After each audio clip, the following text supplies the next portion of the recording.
जब तक न्याय नहीं मिलता हम लोग इसी तरह लखनऊ के सड़कों पर जितने पिछड़े दलित समाज के नेता मंत्री या तब विधानसभा का घेराव का कार्यक्रम हम लोग का जारी रहेगा। हम जाए तो कहाँ जाए, एक तो जो भी प्राइवेट हम लोग नौकरियां करते तो भी छोड़ दिए और इधर सरकार ले आके लिस्ट हमको फंसा दी। हम लोग इधर के न रहे हम उधर के रहे। खेत बंधक रख रख करके सुप्रीम कोर्ट में हम लोग लड़ाई लड़ रहे हैं। कई बहनों को मंगलसूत्र तक भी गए इस लड़ाई में। घेरने इसलिए गए थे क्योंकि हमारे समाज के अगर लोग हैं, अगर हमारे समाज के लोग हैं वोट के समय हमें याद करते हैं, अगर वो हमारी मदद नहीं करेंगे तो हम कहाँ जाएं। क्योंकि एक लिमिट होती है किसी चीज़ का, एक समय सीमा होता है। 7 साल का समय बहुत लंबा समय है। हम लोग हर दिन संघर्ष में हम लोग उठते हैं और सोने तक हमारे को ये रहता है कि हमें न्याय कब मिलेगी।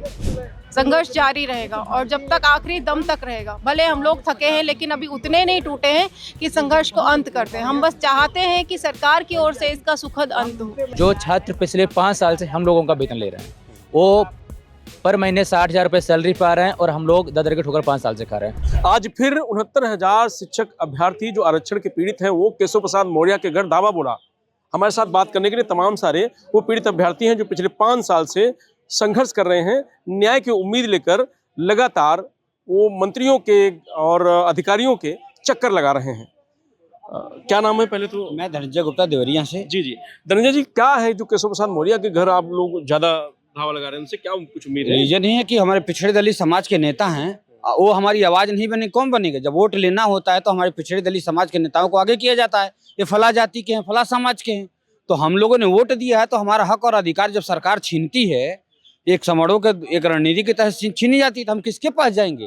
वो इसलिए हम जो है उनके पास जाते हैं, लेकिन वो हमसे मिलना तक मुनासिब नहीं समझते हैं। हमको जो है एक तरफ देखे होंगे कि यूजीसी का बिल आता है, एक ही दिन में माननीय सुप्रीम कोर्ट में जाकर के वहाँ का फैसला हो जाता है, ठीक है, स्टे लग जाता है। और एक तरफ हाई कोर्ट से जीते हुए मुकदमे को यानी 13 अगस्त को जो है 24 को जजमेंट आया था। करीब 1.5 साल हो गए लेकिन अभी तक हमारे मैटर में करीब 28 डेट लग चुके, लेकिन एक भी डेट पर न कोई सरकारी अधिवक्ता गया न बात रखने के लिए गया। इसलिए मामले को एक साजिश के तहत, एक तो इधर आरक्षण लूटा जाएगा, एक साजिश के तहत जो वहाँ कोलिजियम सिस्टम है और उन्हीं के लोग हैं और इन्हीं को लोग जा करके जो है स्टे करवाते हैं। और उस पर जो और नहीं तो सरकार एक तो कहती है आकर के कि हम आपके पिछड़े दलितों अभ्यर्थियों के साथ हैं, लेकिन अभी तक जो है 28 डेटों पर एक भी डेटों पर सरकार अपना पक्ष रखने के लिए, इसलिए मामला दिन पर दिन है सिर्फ लंबी लंबी डेट लग रही है। ये मामला जो है लिंगरहान होता चला जा रहा है। तो आप लोग इसीलिए आज प्रदर्शन कर रहे थे क्योंकि सरकार की तरफ अगर पक्ष रखा गया तो शायद अब तक कुछ निर्णय आ जाता? बिल्कुल निर्णय हो जाए। सरकार पक्ष अगर सरकार मजबूती से रखी होती तो बहुत पहले हम लोग का जहाँ जगह विद्यालय वहाँ पहुँच गए होते। कितना पुराना संघर्ष हो गया है आपका? 5 सालों से हम लोग आंदोलनरत हैं। वैसे भर्ती 2018 दिसंबर 2018 में आई थी। 6 जनवरी जो है वो 2019 को पेपर हुआ था, फिर मामला कोर्ट में गया था, फिर सुप्रीम कोर्ट में गया, वहाँ से जो है लिस्ट आती है 67,067 का। तो हम लोग पता करते हैं कि क्योंकि ओबीसी के कटाव जनरल का कटाव वो बहुत ज़्यादा डिफरेंस है, 0.4 का डिफरेंस है, इसलिए 18,767 सीटें कैसे 0.4 के अंदर गुणांक के अंदर आ गया। इसलिए हम लोग को डाउट हुआ, एक एक लिस्ट जाँच किए। लिस्ट जाँच करने के माने बहुत बड़े लेवल पर घोटाला हुआ। फिर राष्ट्रीय पिछड़ा वर्ग आयोग गए, 29 अप्रैल 2021 को राष्ट्रीय पिछड़ा वर्ग आयोग का रिपोर्ट आता है। उसमें पता चलता कि आरक्षित वर्ग के अभ्यर्थियों के साथ बहुत नाइंसाफी हुआ है। इसको जो है इतने बच्चों को मतलब करीब जो है उसमें तो 19,000 सीटों को घोटाला दिखाया गया, लेकिन सरकार नहीं मानी। जगह जगह हम लोग आंदोलन किए। उसके बाद जो हम लोग का जो है 5 जनवरी 2022 को एक 6800 की लिस्ट आई। तभी से लिस्ट आने के उपरांत हम जो है तभी से जो है लिस्ट आने के पहले और लिस्ट आने के बाद तभी से हम लोग लगातार आंदोलन। आपको उम्मीद है कि इस सरकार में, क्योंकि योगी सरकार का दूसरा कार्यकाल भी खत्म होने वाला है, आपको लगता है इस सरकार में न्याय मिल पाएगा आपको? जब तक न्याय नहीं मिलता हम लोग इसी तरह लखनऊ के सड़कों पर जितने पिछड़े दलित समाज के नेता मंत्री या तब विधानसभा का घेराव का कार्यक्रम हम लोग का जारी रहेगा जब तक हमको न्याय नहीं मिल जाता। हम जाए तो कहाँ जाए, एक तो जो भी प्राइवेट हम लोग नौकरियां करते तो भी छोड़ दिए और इधर सरकार ले आके लिस्ट हमको फंसा दी। हम लोग इधर के न रहे हम उधर के रहे। तो लड़ाई के लिए पैसे की भी तो जरूरत पड़ती होगी, कैसे मिलेगा? यहाँ तक कि मैं आपको बता दूं, कई लोगों ने खेत बंधक रख रख करके सुप्रीम कोर्ट में हम लोग लड़ाई लड़ रहे हैं। कई बहनों को मंगलसूत्र तक भी गए इस लड़ाई में, लेकिन जो चीज न्याय एक अभी तक हम लोग को नहीं मिला। एक स्वप्न जैसा होता नजर आ रहा है। उम्मीद है लेकिन उम्मीद है, लड़ते रहेंगे क्योंकि हाईकोर्ट से मैं जीता हुआ हूँ। हाईकोर्ट से जीता हुआ, सिंगल बेंच से हम लोग जीते हैं, और नहीं तो राष्ट्रीय पिछड़ा वर्ग आयोग से लेकर के और इसको मौजूदा सरकार ने भी माना है, एक्सेप्ट किया कि 69 या शिक्षक भर्ती में आरक्षण में बहुत बड़े पैमाने पर घोटाला हुआ है। चलिए और लोगों से बात करते हैं। अच्छा, लगातार आप लोग प्रदर्शन कर रहे हैं, बैनर लिए हुए हैं, लगातार लगे हुए हैं कि न्याय मिले। 5 साल संघर्ष करें, अभी कुछ उम्मीद बची है आप लोगों को? सर उम्मीद तो बस यही अंतिम दरवाजा सुप्रीम कोर्ट है जहाँ से हमें मिलनी है, और इससे आगे जाएंगे भी कहाँ। तो यहाँ तो काफ़ी 28 डेटें हो गई अभी तक जो है। अब तो स्पेशल बेंच बनवा दी गई है, बाकी अभी तक तो सुनवाई नहीं हुई, डेट पे डेट ही मिली है हमें। बाकी अब यहाँ से तो उम्मीद हम नहीं कर सकते। यहाँ नेताओं के दरवाजे पे जाते हैं तो वहाँ तो बस घसीट करके बसों भर के हमको इको गार्डन छोड़ दिया जाता है। अब हमें जो भी न्याय की उम्मीद है बच्ची, वो हमारी जो है लड़ाई तो काफ़ी लंबी हो गई, 18, 19, आज जो हम 26 में पहुँच गए हैं। 8 साल हो रहे हैं। 8 साल हो रहे हैं। तो हमें सुप्रीम कोर्ट से पूरी उम्मीद है कि हमारे साथ तो न्याय करेंगे, क्योंकि हमारा केस जो है सिंगल बेंच डबल बेंच से जीता हुआ है और क्लियर भी है सब, उसमें कुछ ऐसा फंसने वाला भी नहीं है। बस ये है कि अगर सरकार, राज्य सरकार अपना अधिवक्ता भेज दे, अभी तक भेज नहीं रहा है, अगर भेज दे तो हमें लगता है 4 तारीख को ही हमारा मैटर डिसाइड हो जाना चाहिए। जी। तो कैसे लड़ पा रहे हैं आप लोग, क्योंकि पैसे भी जरूरत होती होगी, एक तो नौकरी नहीं है, दूसरी लड़ाई के लिए भी पैसा चाहिए। जी, उसके लिए तो पूछिए ना कि हम लोग कैसे अपने घरों से आते हैं, कैसे मोहल्ले से छिपकर घर से, समाज से, मतलब रोज पता चलता है बच्चा कहाँ जा रहा है, तो हम कैसे प्राइवेट जॉब करते हैं, कैसे अब पैसे अब मतलब मजदूरी करके उसके से पैसे भी लेकर यहाँ लखनऊ तक आना होता है। तो सर पैसे लेना पड़ता है कि उससे जो है कि हम कल दे देंगे। स्कूल में पढ़ा रहे हो, वहाँ भी पैसा मिलता है, 1 महीने 10 दिन पर मिलता है, तो किसी से पैसे लेके ही आने पड़ते हैं। और यहाँ तक बहुत सारे ऐसे हैं जिनके जो है सुसाइड भी कर लिए, 2-3 साथी हमारे जो है इसमें सुसाइड भी कर लिए हैं, जो 18 की भर्ती में इसमें शामिल थे। तो बहुत संघर्ष करना पड़ता है, खाना पूरा दिन हो जाता है, खाने का कुछ नहीं अता पता रहता है। इको गार्डन में कोई सुविधा भी नहीं यहाँ पर है, पानी की दिक्कत होती है। तो एक यहाँ पर टैंकर खड़ा हुआ है, पानी कितने दिन का भरा है इसमें है पता नहीं। सरकार स्वास्थ्य पर बिल्कुल ध्यान नहीं दे रही है। कब तक लड़ेंगे आप? अब लड़ना क्या, सुप्रीम कोर्ट में मामला है, वहीं से डिसाइड हो जाएगा। अब न्याय मिलना होगा तो वहीं से। तो फिर आप लोग केशव प्रसाद मौर्य के घर क्यों घेरने गए थे अगर सुप्रीम कोर्ट? सर घर घेरने इसलिए गए थे क्योंकि हमारे समाज के अगर लोग हैं, अगर हमारे समाज के लोग हैं वोट के समय हमें याद करते हैं, अगर वो हमारी मदद नहीं करेंगे तो हम कहाँ जाएं। जैसे कि भी देखो UGC बिल आया, अभी थोड़ा सा लगा कि सवर्ण के खिलाफ है वो, तो सभी लोगों ने इस्तीफा देना शुरू कर दिया और स्टे भी ले लिया। सुप्रीम कोर्ट जाके 1 दिन में जो है स्टे तुरंत ले लिया। तो कम से कम हमारे समाज के जो नेता हैं पिछड़े दलित के, जिन पर हम कहते हैं कि हमारे वो हमारी बात सुप्रीम कोर्ट है, लेकिन वो सुनते नहीं ना आपकी। हाँ, तो सुनते नहीं है तो उनको फिर देखा जाएगा जब ग्राउंड लेवल पर आएंगे। तो हम भी सब लोग जागरूक हो रहे हैं, समाज तो उनको जो है ग्राउंड पे दिखेगा, उनका विरोध किया जाएगा। क्या नाम है? जी, रंजीत सिंह। केशव प्रसाद मौर्य के घर आज आप लोग फिर गए थे? जी बिल्कुल, आज हम लोग आदरणीय केशव मौर्य जी का आवास घेराव करने गए थे।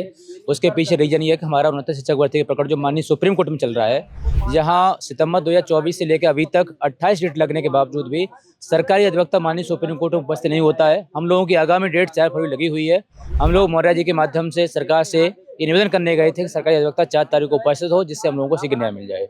माननीय सुप्रीम कोर्ट की हम लोग बात करें, जहाँ UGC पर केवल एक दिन में रोक लग जाती है, अर्थात सामान्य वर्ग के लोगों को न्याय मिल जाता है। वहीं OBC समाज के लोग, हम लोग सितंबर 2024 से लेकर आज तक संघर्ष कर रहे हैं। अभी जो CJI हैं, इस तरीके के कई CJI चेंज हो गए, लेकिन OBC समाज के लोगों को आज तक न्याय नहीं मिला। केशव प्रसाद मौर्य घर गए, फिर क्या हुआ वहाँ? हम लोग मौर्य जी के आवास पर गए थे, आज उनसे मुलाकात नहीं हो पाई। उन्होंने कल का समय दिया है, कल हमारे डेलीगेशन के 5 लोग आदरणीय मौर्य जी से मिलेंगे। जी। अच्छा, किस तरीके की लड़ाई लड़ रहे हैं? क्योंकि देखिए, एक तो न्याय की जरूरत है, आपको नौकरी मिले, दूसरी तरफ जो क्योंकि लड़ाई के लिए पैसा भी तो चाहिए। बिल्कुल, हमारे सामने सबसे बड़ी समस्या यही है कि देखो, पहले हम राष्ट्रीय पेशेवर आयोग लड़ने गए, वहाँ हम लोगों ने पैसा खर्च किया, हम लोग वहाँ जीत के आए। हाई कोर्ट में बहुत लंबे समय तक हम लोग लड़े, वहाँ से जीत के आए। हमारे सामने सबसे बड़ी समस्या ये है कि ये सरकार, उत्तर प्रदेश की योगी सरकार, हम लोगों को उन छात्रों का वोट लड़ा रही है जो छात्र पिछले 5 साल से हम लोगों का वेतन ले रहे हैं। वो पर महीने 60,000 रुपये सैलरी पा रहे हैं और हम लोग दर के ठोकर 5 साल से खा रहे हैं। हमारे सामने सबसे बड़ी समस्या ये है कि हम लोग माननीय सुप्रीम कोर्ट में वकील कैसे लेके जाएं। अभी भी हम लोगों से पैसा कलेक्ट करके, किसी 100 रुपये, किसी 200 रुपये कलेक्ट करके किसी तरीके से केवल एक एडवोकेट की, वो भी जूनियर एडवोकेट की व्यवस्था कर पाते हैं, जिसके चलते ये मैटर बड़ा डिले हो रहा है। इसलिए हम लोग बार प्रोटेस्ट करने के लिए मजबूर हुए कि सरकार अगर अपना अधिवक्ता भेज के अपना हमारा पक्ष रख दे तो हम लोगों को शीघ्र न्याय मिल जाएगा। लगता है इस सरकार में आपको न्याय मिलेगी कि दूसरा कार्यकाल भी खत्म होने वाला है योगी का? मुझे देखो, हम लोगों को उम्मीद तो सरकार से है और अंत में सरकार हम लोगों को न्याय देगी भी, लेकिन सरकार का जो रवैया है, मैं बोलना चाहूँगा बेस शिक्षा विभाग के वो अधिकारी, मैं बार बार उसकी मांग करता हूँ, जिन अधिकारियों ने बेस शिक्षा विभाग में 69 शिक्षक भर्ती में घोटाला किया, उन अधिकारियों पर सरकार की तरफ से कोई कार्रवाई नहीं की गई, जिससे उन अधिकारियों का मनोबल बढ़ गया है। जब तक उन अधिकारियों पर कार्रवाई नहीं की जाएगी तब तक ये अधिकारी सरकारी तरफ से कोई भी अधिवक्ता माननीय सुप्रीम कोर्ट में प्रेरित नहीं करेंगे, क्योंकि वो अधिकारी जानते हैं कि सुप्रीम कोर्ट से आदेश आएगा तो उन लोगों पर सजा होगी, उन लोगों को जेल जाना होगा। तो लड़ाई जारी रहेगी लेकिन बिल्कुल, जब तक हम लोगों को न्याय नहीं मिलेगा तब तक हम लोग इस प्रोटेस्ट को जारी रखेंगे और आगामी 4 तारीख को हम लोगों को सुनवाई है, उसके बावजूद ही हम लोग इस प्रोटेस्ट को जारी रखेंगे। आने वाले चुनाव तक हम लोग पूरे पॉजिटिव तरीके से अपनी मांग करेंगे जिससे हम लोगों को न्याय मिल जाए।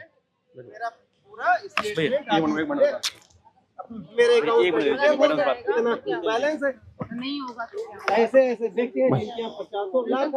मैडम बहुत लंबा संघर्ष हो गया है। संघर्ष तो बहुत लंबा हो गया, 7 सालों का संघर्ष अभी उम्मीद है खत्म होने का नाम नहीं ले रहा है। इसी संघर्ष को खत्म कराने के लिए हम लोग आज यहाँ पे लखनऊ में जुड़े हुए हैं कि जो 1.5 साल से सुप्रीम कोर्ट में हमको डेट पे डेट मिल रही है, उस डेट का अंत हो और न्याय मिले हमको। इसीलिए हम लोग आज मुख्यमंत्री के यहाँ, उप मुख्यमंत्री केशव प्रसाद मौर्य के यहाँ गए थे, उनसे निवेदन करने गए थे कि आप अपना अधिवक्ता भेजिए ताकि हमारी तरफ से वो पैरवी करें। सरकार जब तक अपना पक्ष नहीं रखेगी तब तक हम लोगों को न्याय नहीं मिलेगी। हमको सिर्फ डेट पर डेट मिल रही है और अभी तक सुप्रीम कोर्ट में हमको 28 से 30 डेट मिल चुकी हैं और हर डेट पे वकील हम ले जाते हैं। कैसे ले जाते हैं, 1-1 रुपया जोड़ जोड़ के हम लोग ले जाते हैं, लेकिन न्याय की कोई उम्मीद नहीं है। हर बार हमको सिर्फ डेट पे डेट मिलती है। अब लड़ाई बोझ बनती जा रही है बहुत ज्यादा, क्योंकि एक लिमिट होती है किसी चीज का, एक समय सीमा होता है। 7 साल का समय बहुत लंबा समय है। हम लोग हर दिन संघर्ष में हम लोग उठते हैं और सोने तक हमारे को ये रहता है कि हमें न्याय कब मिलेगी। आंखें पथरा गई हैं न्याय के लिए, तो संघर्ष बहुत लंबा हो रहा है। हम लोग चाहते हैं अब इस संघर्ष का एक सुखद अंत हो और सरकार अपना अधिवक्ता भेजे ताकि ये लड़ाई अब यहाँ खत्म हो। है उम्मीद है कुछ? जब तक सरकार अपना पक्ष वहां रखने के लिए नहीं भेजेगी तब तक हम क्या ही उम्मीद करें। हर बार उम्मीद से ही यहाँ पे आते हैं कि शायद कुछ अच्छा हो जाए, लेकिन हमारे हाथ में हमेशा निराशा ही लगती है। बड़े बड़े नेता बैठे हुए हैं पदों पे। आज हम लोग जब उनके आवास पे गए थे तो ऐसा लग रहा था कि जैसे हम यहाँ पे कोई आतंकवादी है। उनके आवास को पूरा छावनी में तब्दील कर दिया गया था। मेरा हाथ इतनी जोर से उन्होंने पकड़ के खींचा कि मेरा हाथ दर्द हो रहा। हम तो नॉर्मल बहुत सिंपल तरीके से शांतिपूर्वक वहाँ उनसे अपनी बात रखने गए थे कि भाई अपना अधिवक्ता भेजो, है ना। पुलिस वाले ऐसे पकड़ पकड़ के खींच रहे हैं कि उनको यही नहीं है कि किसी का हाथ टूटे पैर टूटे, उनसे कोई मतलब नहीं है।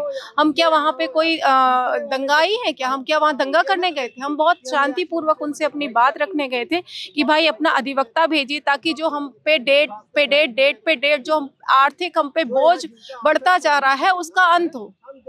हम कोई बहुत धन्ना सेठों के बच्चे अपना अधिकार मांगना भी आज अपराध हो गया। बिल्कुल अपराध हो गया है, बिल्कुल 100% अपराध हो गया है। हम लोग क्या अपना हक ही तो मांग रहे हैं 7 साल से, और क्या कर रहे हैं। लेकिन जहां हमारे लोगों के हक की बात आती है वहां तो कान में जू रेंग जाती है, वहां तो आंखें पे पट्टी बन जाती है। और जहां दूसरे पक्ष की बात आती है वहां पे एक दिन में त्वरित न्याय हो जाता है, सारी चीजें हो जाती हैं। लेकिन हमारे और जहां ओबीसी एससी की बात आती है वहां सरकार बिल्कुल आंख पे पट्टी बांध के बैठी रहती है, धृतराष्ट्र बन जाती है। उनको सिर्फ अपना मोह वो लगता है कि बस स्वर्ण ही उनके बच्चे हैं, बाकी और तो उनके कोई बच्चे हैं ही नहीं। लेकिन अभी संघर्ष जारी रहेगा। संघर्ष तो जारी रहेगा जब तक न्याय नहीं मिलेगी। संघर्ष जारी रहेगा और जब तक आखिरी दम तक रहेगा। भले हम लोग थके हैं लेकिन अभी उतने नहीं टूटे हैं कि संघर्ष को अंत कर दें। हम बस चाहते हैं कि सरकार की ओर से इसका सुखद अंत हो। बाकी हमारा संघर्ष तो लगातार जारी रहेगा जब तक हमको न्याय नहीं मिल जाएगा। थके हैं लेकिन टूटे नहीं हैं। अब आपको लगता नहीं कि वो बहुत देर हो गई है और कितना लड़ाई लड़ेंगे अब अधिकार के लिए? देर तो बहुत हो गई है। हम 2018 की भर्ती है, लगभग 7-8 साल हो गए हैं हम लोगों को धरना करते। एक मंत्री के 10-10 बार आप लोग धरना प्रदर्शन कर चुके हैं। बिल्कुल, हम एक मंत्री के पास 10-10 बार नहीं 50 बार गए हैं और वहां से हमको ऐसे भगाया जाता है। ये मालूम पड़ता है कि हम लोग आतंकवादी हैं, आतंकवाद करने आए हैं। हम लोग अपनी बात को रखने जाते हैं लेकिन हमारी बात वहाँ पे सुनी नहीं जाती है। सिर्फ हमको बसों में भर के यहाँ इको गार्डन में छोड़ दिया जाता है कि जाओ मरो जाके, तुमको न्याय नहीं देंगे हम।